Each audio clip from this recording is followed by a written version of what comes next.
Welcome back to my obsession, you guys. This is Stella. I have 3 Kizers sitting here before you, and I figured I'm just going to combine their reviews because I am behind and I really need to catch up because I need to get to my year-end blade battle for last year, but I'm still waiting on just one knife, which is crazy because it's halfway through January and I ordered it in November. So anyway, let's see if we could just get through these 3 guys here now. Okay, let's get into it. Starting with the Gunhammer, we have a very, very nice looking blade with a recurve. It's got a clip point or Bowie style blade, whichever you prefer to call it. It's got some jimping there, and it's perfect jimping too. It is very grabby, but it doesn't eat up the finger at all. This thing is a very, very reliable slicer, even though it is slightly thick behind the edge. It's not too bad. And this one is a, is that one? It is, okay, sorry, I'm just going to try and show you guys who it is because it is a, okay, Ralph design.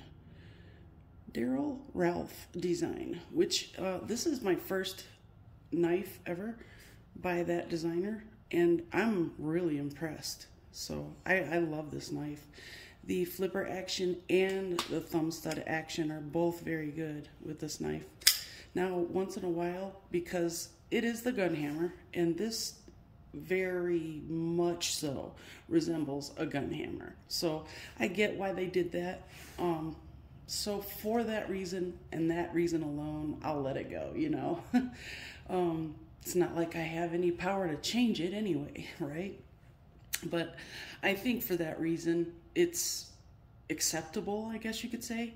I mean, it is kind of cool. It's a slight little, bit of a gimmick, I guess you could say. But regardless, the flipper tab works perfectly with the detent. It's got a pretty light detent, but it doesn't come open in the pocket, but you definitely don't have any problem using either the thumb stud or the flipper tab. But you may run into this now and then if you have your finger there when you're trying to use the thumb studs. You see what happens. It will catch on your finger. So this one, I guess the method of deployment, the best method of deployment would be the flipper tab. So let's move on to the handle and ergos. The handle has this milling pattern that is just beautiful. It's so grippy. It's phenomenal. It's beautiful. I don't know what else to use as far as describing this texture and the milling patterns. They're just really, really good. I've only seen patterns like this from custom makers, and when I saw that the Kizer Gunhammer, I lost my mind because I think this pattern is so amazing. You definitely get a great grip on this thing. The ergos are just melty. They definitely go well in any hand. I've used this with gloves on too. That's one thing I've been trying to do lately is add gloves to the mix so that I can tell you guys how it feels and if you can manipulate the knife well enough to use it with gloves on. This one is absolutely fine and dandy with gloves on or without. But the only one thing is, again, this Gunhammer, the flipper tab can get in the way. But this little choil here, which is the sharpening choil, is excellent, I might say.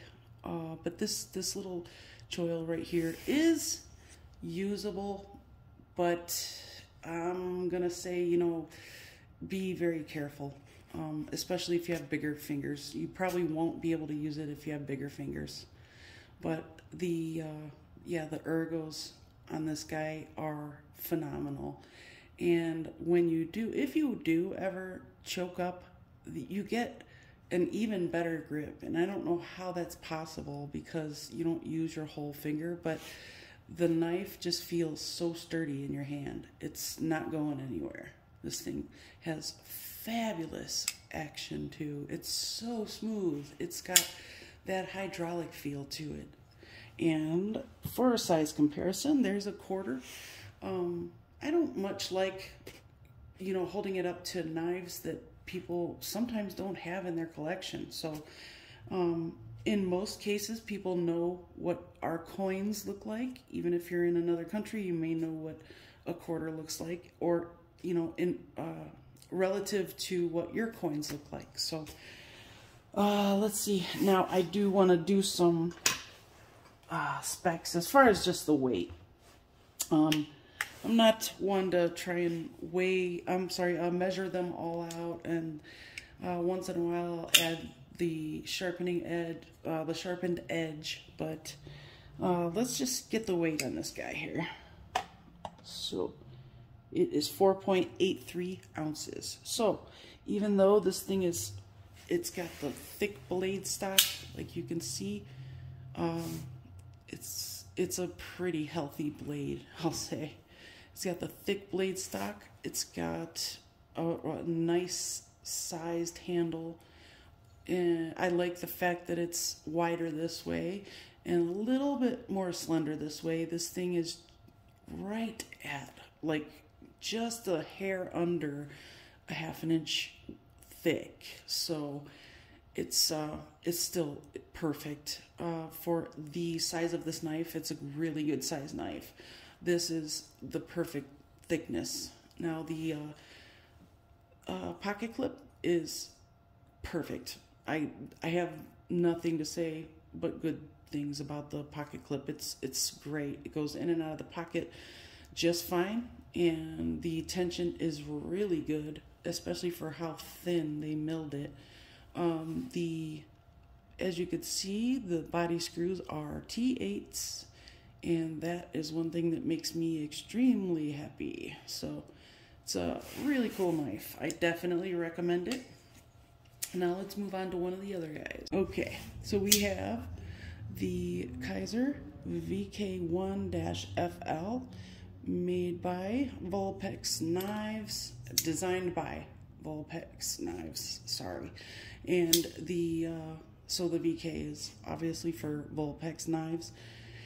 And the designer's name is Stephen Kempa, and this is actually based on a fixed blade that he had put out. So I'm thinking that the FL means, yeah, I honestly, I don't know what the FL means, but I just know that Vulpex Knives little fox guy right here is adorable, and I love it. So, and I love the fact that he's got this little like thing that he does in every one of his blades. He puts a little piece of copper in there, and it's kind of like he just smashes it in there, so it's not like, it's not flush with the blade or anything like that. And it's kind of, you can see the markings on the piece of copper where they smushed it in there. So it's not like it's perfect or anything like that, but there's just something about it that I really like. I like that he has a signature that's like a little copper dot. It's pretty cool. I like it a lot.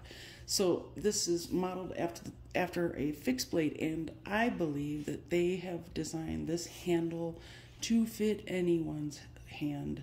It's not huge, it's not small, and it fits so nicely. It starts off pretty thick, and you can choke up.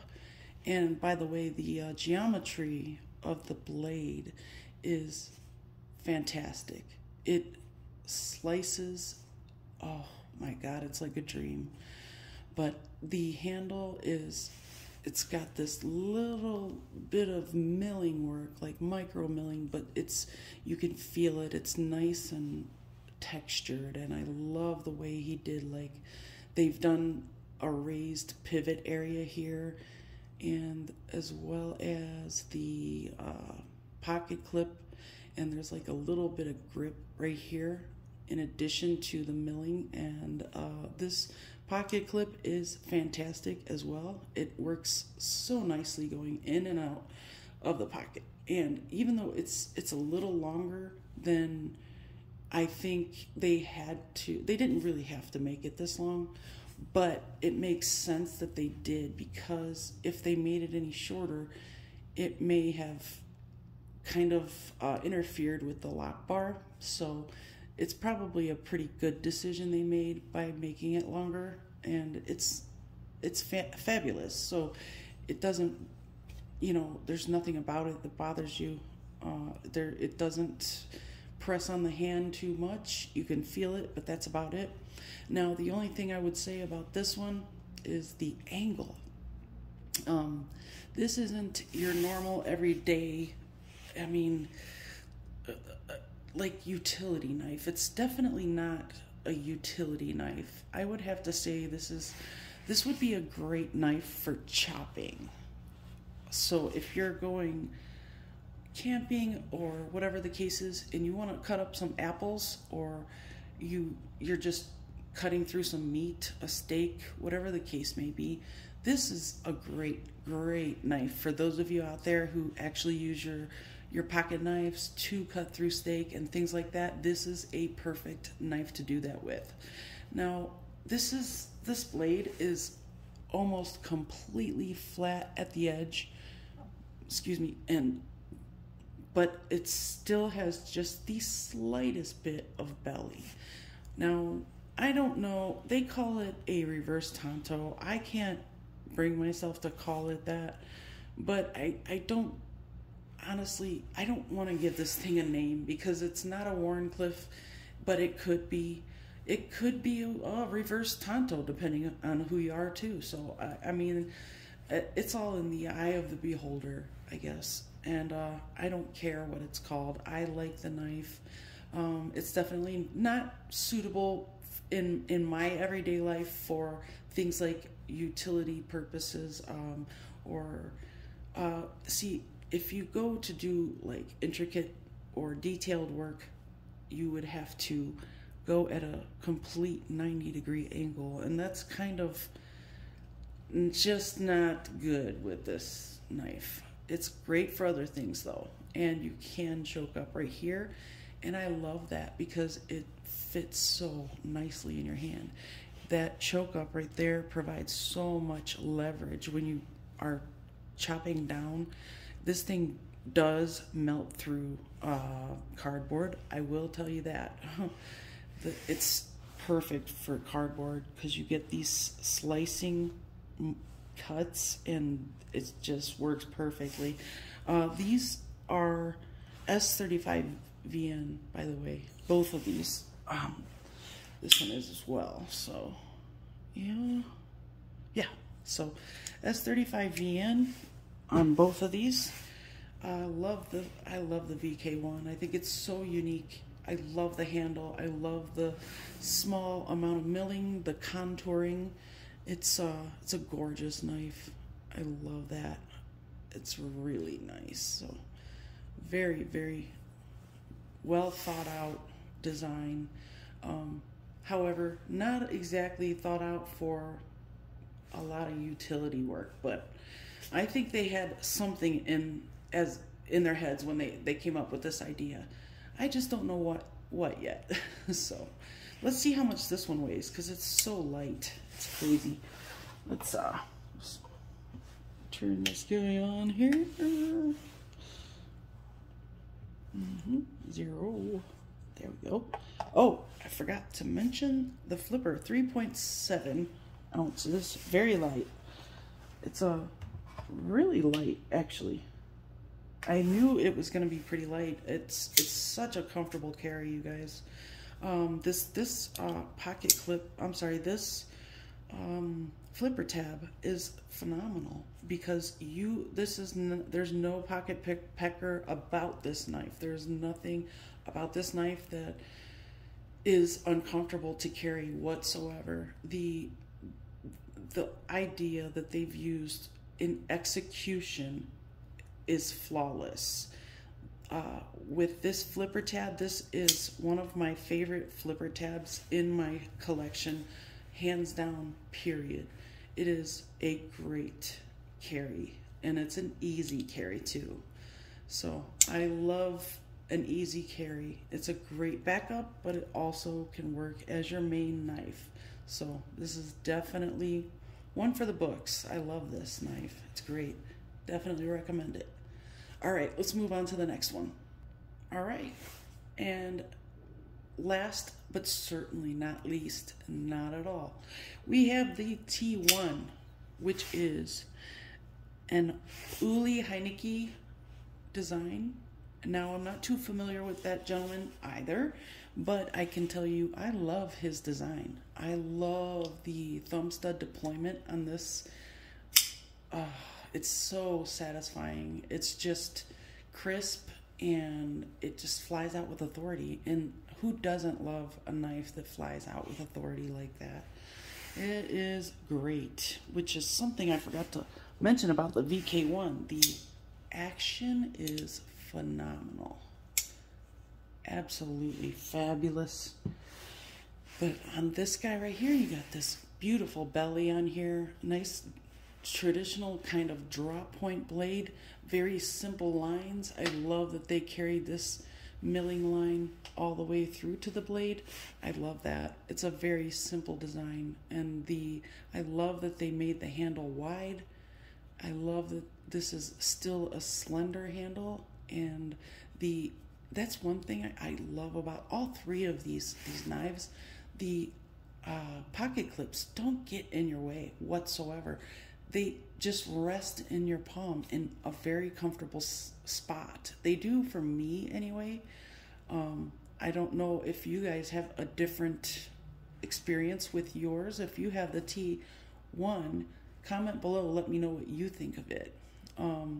How does that pocket clip work out for you? Because it works perfectly for me. Another thing is the disengaging the lock bar on all three of these is so easy. It's just, but you have such a solid lockup. There's no reason to ever feel scared. You know, these locks will not disengage. There is absolutely no reason why any of these locks would disengage. I mean, that's why I love a frame lock. It's just, in my eyes, I think it's way more reliable than a liner lock. Even though I've never had a liner lock fail on me, I'm just saying, if you're looking at the two and you're comparing what you think to be a safer lock, I would say in all, the frame lock is gonna be the safest lock 100% every time.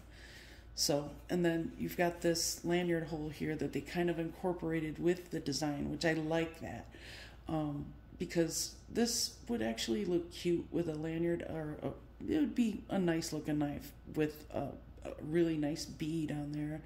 Maybe a shiny like Damascus bead, I think would really just pop with this knife. Oh man, I think that would look so good. And this is just perfect in the hand. It's, I think, perfect. It's going to be perfect for large hands, and it's perfect for my medium-sized hands. And a person with small hands can easily manipulate this knife and use it for their daily needs. You can reverse flick it. It's reliable every time. I've never failed this knife.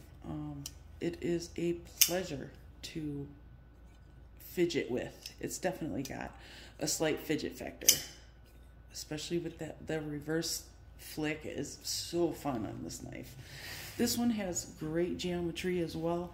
I find that all three of these are pretty amazing. The Gunhammer is the one that you can beat the absolute crap out of, and it will be just fine.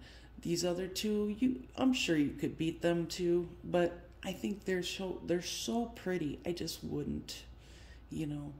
But they're great for everyday use. Cutting through cardboard, these things, cardboard is no match for these knives. Not a single one of them.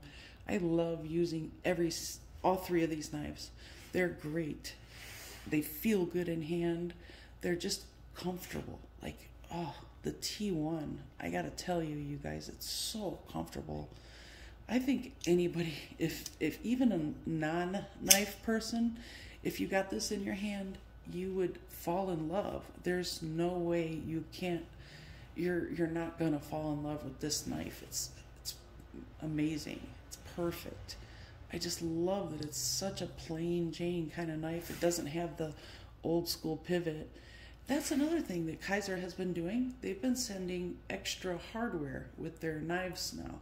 I personally love that because from what I understand, their old knives have crappy hardware, so it's probably a pretty good thing that they sent us out the hardware as well.